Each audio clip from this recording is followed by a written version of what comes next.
जय श्री राम दोस्तों।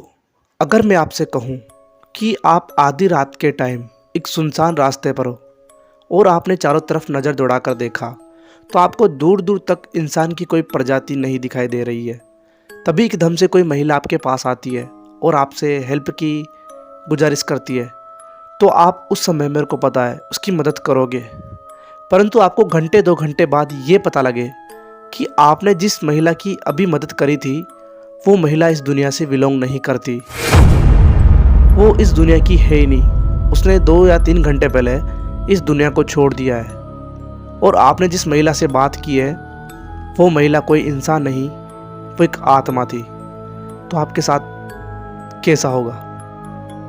अगर आपके साथ एक घटना हो जाए तो आप इमेजिन भी नहीं कर सकते कि आप उस समय क्या करोगे। एक लड़का है कुमार नाम का, उसके साथ एक घटना हुई है। उसने जब मेरे को बताया ना तो मैं खुद चौंक गया, क्योंकि उसने जिसकी मदद करी थी ना वो कोई महिला इस दुनिया की थी ही नहीं। वो सब आपको पता चलेगा कि उसके साथ आखिर हुआ क्या था। उससे पहले अगर आप चैनल के ऊपर नए आए हो तो चैनल को सब्सक्राइब कर देना, वीडियो को लाइक कर देना। कहानी शुरू होती है अब। तो एक लड़का है कुमार नाम का, जो कि कैनॉट नाम पैलेस का है, वहाँ का रहने वाला है। कैनॉट पैलेस सुना होगा ना आपने, वहाँ का है। तो ये एक जॉब करता है, जो कि इसने अपना बॉस था, इसका जो बॉस था काम करने वाला, जिसके पास ये काम करता था, उससे इसने कहा था कि मैं रात के टाइम काम नहीं करूँगा, कुछ भी हो जाए, आप मेरे को दिन के अंदर कुछ भी काम दे देना, मैं काम करूँगा। तो ये कैनॉट पैलेस था, वहाँ पर काम करता था। जबकि ये इसका जो रूम था, इसका जो परिवार था, वो पहाड़ीगंज, जो कि आसपास ही है, कैनॉट पैलेस के आसपास ही है, पहाड़ीगंज से ये बिलोंग करता था। वहाँ से काम के लिए यहाँ पर कैनॉट पैलेस पर आता था। इसको काम करते करते 1 साल बीत गया। अभी तक इसको कोई दिक्कत नहीं आई कि ये रात की शिफ्ट है, उसके अंदर काम नहीं करता। इसका कुछ नाइट का काम तो बिल्कुल भी नहीं था, परंतु ये दिन के टाइम में काम करता था। इसके बॉस ने भी इसको परेशान नहीं करा। अब ये घटना होती है एक दिन की, जब ये सुबह उठता है, इसका अलार्म इसको उठाता है। तो उसने टाइम देखा तो टाइम 11 बज रहे थे सुबह के। उसके बाद ये कहता है कि यार आज फिर से कहीं मेरी छुट्टी ना हो जाए, क्योंकि मैंने इस हफ्ते काफ़ी छुट्टियां ले ली है और मैं कंपनी को इस प्रकार लॉस तो नहीं करवा सकता। तभी ये फ़ोन करके पूछता है अपने बॉस से कि बॉस, मैं इस टाइम आ सकता हूँ क्या, मेरी ज़रूरत है क्या वहाँ पे? तो इसके बॉस कहते हैं कि तुम इस टाइम पर तुम मत आओ, हमने तुम्हारी जगह कोई और लड़का रख लिया है। तुम एक काम करना, रात के टाइम अपना आ जाना, वरना फिर अगर तुम रात के टाइम नहीं आए तो फिर तुम्हारी छुट्टी है, तुम और जगह जॉब ढूंढना। तो कुमार कहता है कि यार ऐसा नहीं था कि कुमार को कोई डर था कि वो रात के टाइम काम नहीं कर सकता। नहीं, काम कर सकता था। शायद उसको कुछ अजीब ही तरीके का था जिससे वो डरता था, ऐसा मानो। ऐसा नहीं था कि उसको डर था रात के टाइम कि उसके साथ कुछ हो जाएगा। उसको कुछ अलग ही डर था जिससे वो अभी तक वाकिफ नहीं था। तो कुमार मन ही मन सोचता है कि यार रात का टाइम है, क्या करूं, जॉब को छोड़ूं? तो फिर इसको अपने घर वालों की बात याद आती है कि जॉब नहीं छोड़ सकता, घर वाले हैं, उनका क्या होगा फिर? क्योंकि कुमार जो था वो अपने घर वालों का इकलौता बेटा था। उसने सोचा यार एक काम करता हूँ और रात के टाइम चला जाता हूँ, भगवान सब अच्छा करेगा। तो वो करीब 8 बजे अपने घर से खाना वाना खा के निकलता है पहाड़ीगंज से, और कैनॉट पैलेस पर जाकर अपना जो काम था वहाँ जाकर अपने ऑफिस के अंदर चला जाता है। काम कर रहा होता है, काम कर रहा होता है। अब काम कुछ ज़्यादा नहीं था तो उसके बॉस का कॉल आता है कि काम करो, तुम अभी यहाँ से जा सकते हो, तुम्हें कुछ काम है भी नहीं, तुम फ्री हो।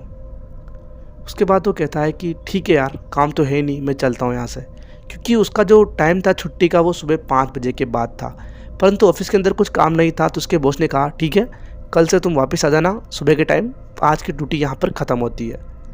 रात के करीब 3 बज रहे थे। उस टाइम वो कैनॉट पैलेस पर अकेला था।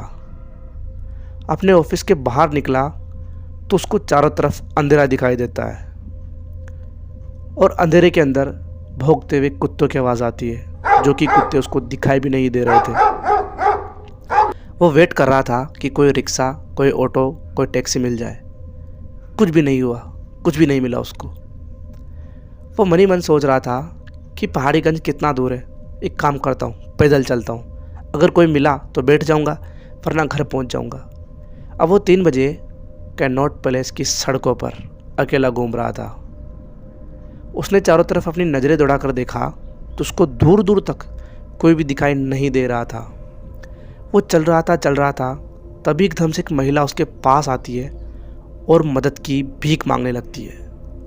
कुमार एकदम से डर जाता है कि ये महिला एकदम से आई तो आई कहाँ से, ये एकदम से कहाँ से आ गई, क्योंकि मैंने अभी चारों तरफ मुड़कर देखा था, दूर दूर तक महिला तो क्या, मेरे को एक कुत्ता भी नहीं दिखाई दे रहा है, तो ये महिला आई कहाँ से।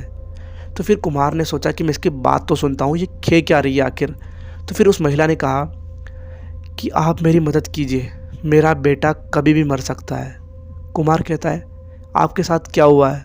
तो वो महिला कहती है कि शाम के टाइम मेरे बेटे का एक्सीडेंट हुआ है और वो अपनी अंतिम सांसें गिन रहा है, मैं अपने बेटे को ऐसे नहीं देख सकती, प्लीज़ आप मेरी मदद कीजिए, मैं आपके सामने हाथ जोड़ती हूँ, प्लीज़ मेरी मदद कीजिए, ऐसे वो महिला कहती है।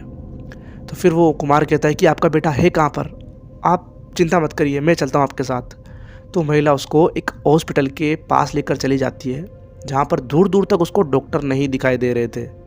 सामने एक बेंच पड़ी हुई थी, बेंच के ऊपर एक लड़का पड़ा हुआ था जिसका शरीर पूरा खून से लथपथ था और वो शायद जो बेहोश था, काफ़ी जख्म थे उसके और वो बेहोश था।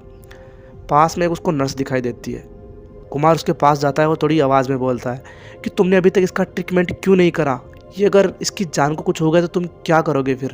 तो वो महिला कहती है, वो नर्स कहती है कि इसकी माँ अभी पैसे लेने गई है, अभी तक नहीं आए, हम बिना पैसों के इसका इलाज कैसे करें। तो कुमार कहता है कि तुम स्टार्ट करो इसका ऑपरेशन, जो भी होगा मैं दूंगा पैसे। तो कुमार ने वहाँ पर कुछ पैसे जमा कराए और पैसे जमा कराकर उसका जो ट्रीटमेंट था वो स्टार्ट करा। नर्स कहती है कि आप चिंता मत करो, ज़्यादा जख्म नहीं है, इसका छोटा सा ऑपरेशन होगा और वो सब ठीक हो जाएगा। उसके बाद उस बच्चे को ले जाया जाता है ऑपरेशन के लिए और उसका ऑपरेशन किया जाता है। ऑपरेशन के बाद शायद वो लड़का ठीक था। कुमार उस महिला के पास जाता है और कहता है कि अब आप चिंता मत करो, आपका लड़का सब ठीक है, उसको ज़्यादा जख्म नहीं आए, छोटा सा ऑपरेशन था, ठीक हो गया सब वो।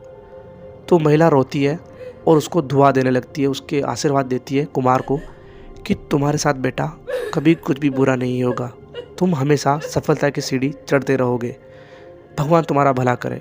ऐसा करती हुई महिला उसको आशीर्वाद देती है और रोने लगती है। तभी कुमार कहता है कि तुम चिंता मत करो, सब ठीक होगा, तुम्हारा बेटा ठीक है। तो कुमार वहाँ से आ जाता है। अब मन ही मन सोच रहा था कि मैंने पहली बार अपना जो पैसा है वो सही जगह पर लगाया है, किसी की जान तो बची। तो वो उस जगह पर पहुंच जाता है जहां पर उसको वो महिला मिली थी। अब 4:30 बज गए थे। 4:30 बजने के बाद उसको थोड़े आगे आदमी दिखाई देने लगे तो उसको ऐसा लगा कि वहाँ पर कोई शायद भीड़ है। तो वो भीड़ के पास जाता है तो उसको पता लगता है कि वहाँ पर किसी ना किसी महिला की लाश है। तो वहाँ पर वो जाकर लाश को देखता है तो उसके पसीने निकल जाते हैं, क्योंकि ये वही महिला की लाश थी जिससे अभी वो थोड़ी देर पहले धुआं लेकर आया है। वो कहता है कि ये कैसे हुआ। उसने कहा कि अभी नहीं हुआ, ये शाम के टाइम की बात है। इसका बेटा जो है वो हॉस्पिटल के अंदर एडमिट है और ये दवाई लेने आई थी, तभी किसी ट्रक ने इसको कुचल दिया और इसकी ऑन द स्पॉट यहाँ पर मौत हो गई। तो कुमार मानता ही नहीं है कि अभी अभी मैं इससे बात करके आया हूँ, तुम क्या बात कर रहे हो। परंतु किसी ने कुमार की बात नहीं मानी। फिर कुमार को एहसास हुआ कि एक माँ ही होती है जो मरने के बाद भी अपने बेटे की चिंता करती है। शायद वो माँ थी जिसकी मौत तो हो चुकी थी, परंतु उसकी आत्मा अभी तक उसके बेटे के ऊपर थी, यानी कि उसके बेटे की सुरक्षा के लिए, उसका बेटा जो मौत से लड़ रहा था उसके लिए उसने कुमार के आगे हाथ जोड़े और उसने अपने बेटे की जान बचाई। दोस्तों, एक माँ ही होती है जो अपने बेटों के लिए जान भी दे सकती है। यार, मैं आपसे कुछ ज़्यादा कहूँगा तो नहीं, पर एक बात प्लीज़ मेरी बात मान लेना। कमेंट के अंदर माँ के लिए कुछ लिख देना। ऐसे तो मत लिखना कि आप लिख दो I love my mom dad, ऐसे नहीं। ये तो कोई आप नहीं लिखो तो भी ठीक है, ये तो मत लिखना। आप कुछ ऐसी बात लिखना जिससे मेरे दिल को छू जाए। माँ के लिए अगर टाइम हो तो एक कमेंट ज़रूर करके जाना, क्योंकि माँ पापा इनके अलावा और कोई भी नहीं होता जो हमारी देख रेख करता है, हमारी चिंता करता है, और सब दिखावा है और कुछ भी नहीं है। और आपसे मैं क्षमा चाहता हूँ, इतने दिन से वीडियो नहीं आ रही थी क्योंकि मेरी मम्मी की तबीयत ख़राब हो गई थी। हम उसको हॉस्पिटल के अंदर लेकर गए थे। भगवान की कृपा से मेरी माँ अब ठीक है और सब ठीक है। अब वीडियो डेली आएगी। कमेंट ज़रूर करके जाना माँ के लिए यार। मिलता हूँ आपसे अगली कहानी में, तब तक के लिए बाय बाय।